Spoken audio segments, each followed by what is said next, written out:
I'm going to show you how to work the first basic crochet stitch, which is a chain.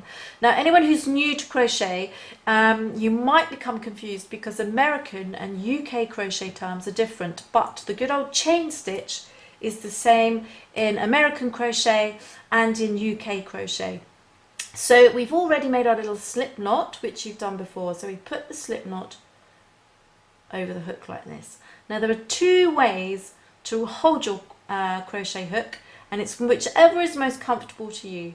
Some people choose the knife method, so as if you were holding a knife with your hand over the top of the hook, and others prefer the pencil method, as if you were using a pencil. I prefer the pencil method myself, but it's entirely up to you. And we're going to put our thumb and our forefinger on this nice little flat bit here, which is very comfortable. So you'll have seen the other video on how to hold your crochet yarn, which takes some getting used to, but is really worth it. But just to remind you here, take your little finger under the working yarn, twist your hand over, and then take those 3 fingers underneath.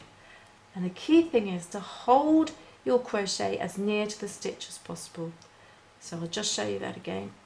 So you take your little finger under the working yarn, turn your hand, and take your 3 fingers underneath the yarn and hold it nice and close to the stitch. This then creates your tension, and you're using it by wiggling this little finger here. So now I'm going to show you how to work the chain stitch. So I've got the hook in my right hand. I take the hook over the top of the yarn and underneath, and then I'm going to turn it slightly towards me and bring it back through, and that's my first chain worked. I move my thumb and forefinger of my left hand up the yarn nice and close to the next stitch. So again, I'm going to work my next chain. I take the hook over the top of and underneath the yarn, hooking it with the point of the hook facing me, and I just gently pull it back through, trapping that yarn as I go.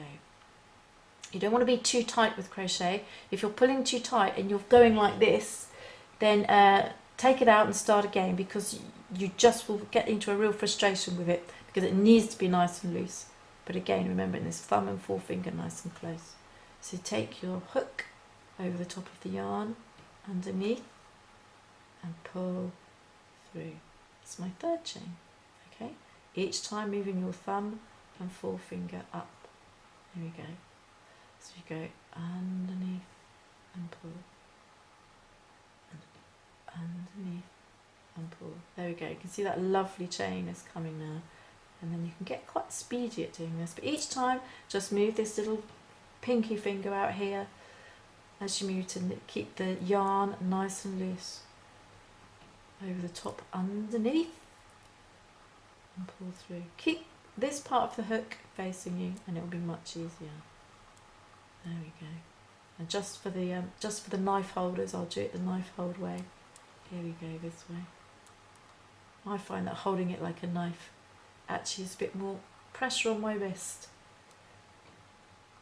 There we go. Underneath. And I've heard it said that you should never start to learn any other crochet stitches until you are happy crocheting yards and yards or meters and meters of chains without having to think about it, because then you're ready to start your next stitch.